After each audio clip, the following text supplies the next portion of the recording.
얘들아 안녕. 오늘은 높임 표현이랑 부정 표현에 대해서 배울 거예요. 높임 표현, 부정 표현 모두 사실은 배우지 않아도 그냥 풀 수 있거든요. 그냥 말할 수 있는데 늘 얘기하지만 왜 그렇게 말하는지, 그 안에 있는 이론은 뭐가 있는지, 원리가 뭐가 있는지 찾아보는 그런 공부가 바로 문법이죠. 우리말 너무나 쉽고 그냥도 할 수 있게 하나님께서 프로그래밍 해 놓으셨지만 그 원리는 뭘까? 이렇게 알아보는 거, 그게 바로 문법이에요. 오늘은 높임 표현과 부정 표현, 그 안에는 어떤 원리들이 있는지, 어떤 방법으로 우리는 높임 표현과 부정 표현을 만들고 있는지, 그걸 공부할 겁니다. 지금 밖에는 워십 연습으로 한창인 여러분의 소리가, 그 음악 소리가 엄청나게 많이 들리고 있는데요. 그래서 저는 교무실로 도망와서 하고 있습니다.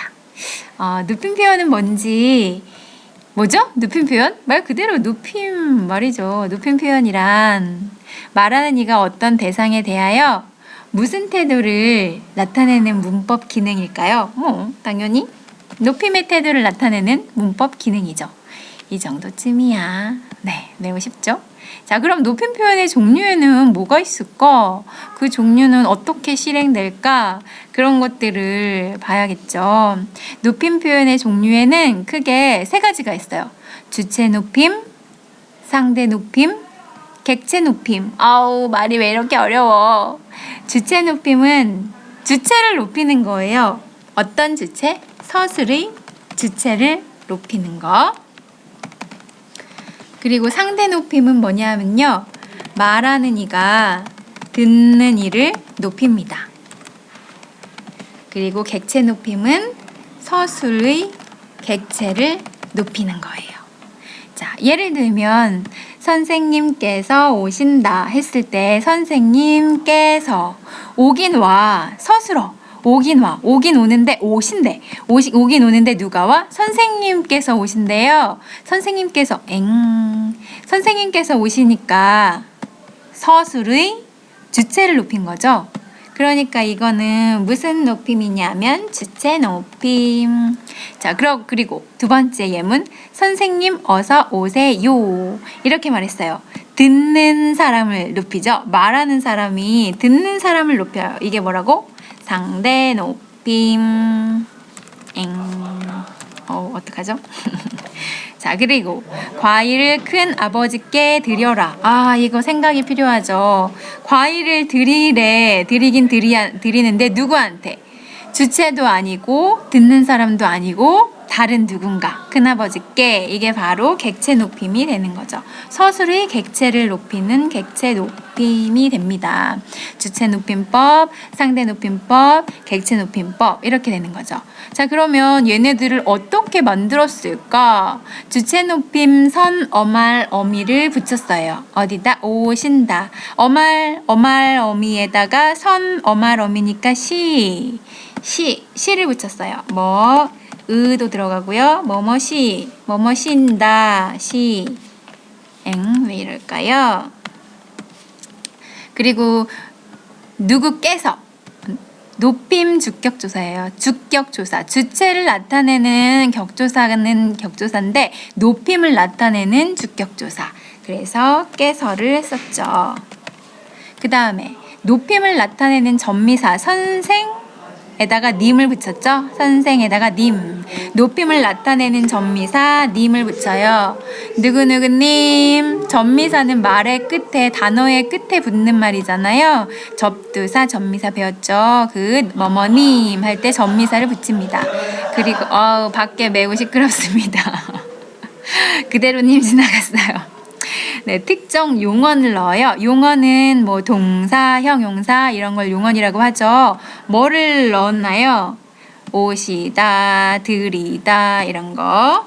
아니, 오시다는 하죠. 오다에다 시를 넣었으니까 드리다, 계시다, 잡수시다 등등등. 드시다도 맞고요. 뭐 여러 가지 있을 거예요. 주체 높임은 이렇게 주체 높임 선어만 러미 시 주체 높임 주격조사 깨서 높임 전미사 님 특정 용언 들이다 계시다 잡수시다 이런 걸 넣어서 우리가 만드는 거예요.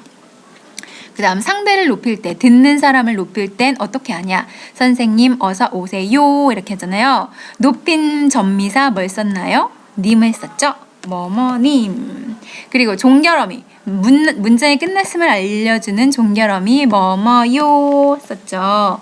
그리고 특정 용언 이것도 역시 들이다 계시다 잡수시다 그 외에 다수 등이 있고요. 그 다음 객체 높임. 서술의 객체를 높인 큰아버지를 높였죠. 큰아버지를 높일 때는 부사격 조사 깨 명사를 부사로 만들어준 거잖아요. 그래서 부사격 조사 부사로 성격을 바꿔준다 해서 깨 붙였고요. 높임 전미사 여기엔 쓰이지 않았지만 뭐뭐님 이런 게 쓰여요. 그리고 특정 용어는 똑같이 들이다 계시다 잡수시다 등등등이 있습니다. 자, 그럼 그 다음 봅시다. 그 다음 이제 부정표현에 대해서 배워볼 텐데 부정표현은 사실 되게 쉬워요. 여러분이 아주 쉽게 알 수 있는 것이죠. 부정표현, 긍정문과 부정문이란 뭐냐. 긍정문은 뭐의 뜻을 나타내? 긍정의 뜻을 나타내죠. 부정문은 그럼 뭐의 뜻을 나타내? 부정의 뜻. 너무 쉽죠? 네, 부정 표현할 때 안 부정과 못 부정이 있는데 안녕. 잠깐만요. 방금 모모님이 다녀갔습니다. 모모님 할 때 님 전미사죠. 높임 전미사. 네, 어떤 님이 다녀갔어요. 네, 그럼 다시 부정 표현의 종류는 안 부정문과 못 부정문이 있어요. 안이란 말을 넣기도 하고 못이란 말을 넣기도 하는데 안은 어떤 때 넣나요? 안 했어요. 숙제 안 했어요 할 때는 의지에 의해서 일어나지 않은 거예요. 주어의 의지에 의해 어떤 일이 일어나지 않은 것. 숙제 안 했어요 하면 자기가 원해서 자기 의지에 의해서 안 한 거잖아요. 근데 안 부정문에는 짧은 부정문과 긴 부정문이 있어요. 자, 예를 보세요. 그는 밥을 안 먹는다 하고 그는 밥을 먹지 않는다. 짧게 말해서 짧은 부정문 그리고 길게 말해서 긴 부정문. 네, 짧은 부정문을 할 때는 그냥 안을 붙이면 되죠. 안을 붙임. 그는 밥을 안 먹는다처럼요. 긴 부정문에서는 뭘 붙여요? 말 그대로 뭐뭐뭘 하지 아니하다를 붙여요. 그래서 예를 보면 그는 밥을 먹지 않는다 이렇게 해요. 네, 짧은 부정문과 긴 부정문이 있었고요. 못 부정문은 아까는 의지에 의해서 일어나지 않는 거죠. 못은 의지가 아니라 주어의 능력이나 그 밖의 이유로 일어나지 못함. 일어나지 못함. 어떤 일이 주어의 능력이나 그 밖의 이유로 일어나지 못한 거예요. 숙제 못했어요. 왜 못했어요? 제가 몰라서 못했어요. 아니면은 집에 다녀오느라고 못했어요. 이렇게 자기의 의지에 의함이 아닌 것을 나타낼 때 못했다고 하죠. 못 부정문 역시 짧은 부정문과 긴 부정문이 있어요. 짧은 부정문은 무엇을 붙여요? 못을 붙여요. 자, 그리고 긴 부정문엔 뭘 붙여요? 뭐뭐뭐 하지 못하다를 붙여요. 네, 그래서 늦잠을 자서 소풍에 못 갔다. 늦잠을 자서 소풍에 가지 못했다. 이렇게 붙이죠. 자, 그러면 3번. 긍정문을 부정문으로 바꾸는 방법. 어떻게 바꾸니? 긍정 표현에다가 뭘 붙여요? 안 아니면 못. 안, 미안, 아니나 뭐를 붙이냐면 이리 와. 못을 붙여요. 아니네요. 아까가 맞았네요. 안, 못이나 지 아니하다도 여기다 써야 되는군요. 네, 미안해요. 뭐뭐지 아니, 뭐뭐지 아니하다 하고 아니면 뭐뭐지 못하다를 붙여요. 자, 두 번째, 명령문이나 청유문을 부정할 때는 금지의 뜻을 나타내는 명령문은 뭐냐 하면 명령하는 거죠. 청유문은 뭐냐 하면 함께 하자 하고 부탁하는 거예요. 함께 하자, 어떻게 하자 라고 부탁할 때, 명령할 때는 금지를 나타낼 때 어떻게 하나요? 하지 마, 하지 마라, 하지 말자 이렇게 말하죠. 그래서 여기는 말다를 붙여요. 자, 이렇게 우리 부정문, 긍정문과 부정문을 만들어요.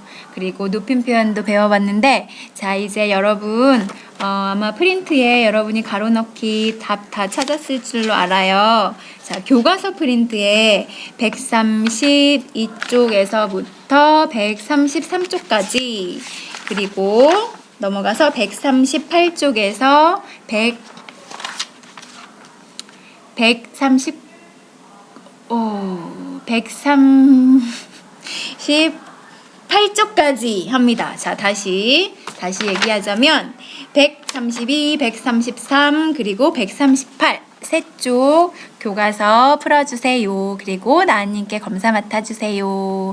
안녕. 다음 시간에 만나요.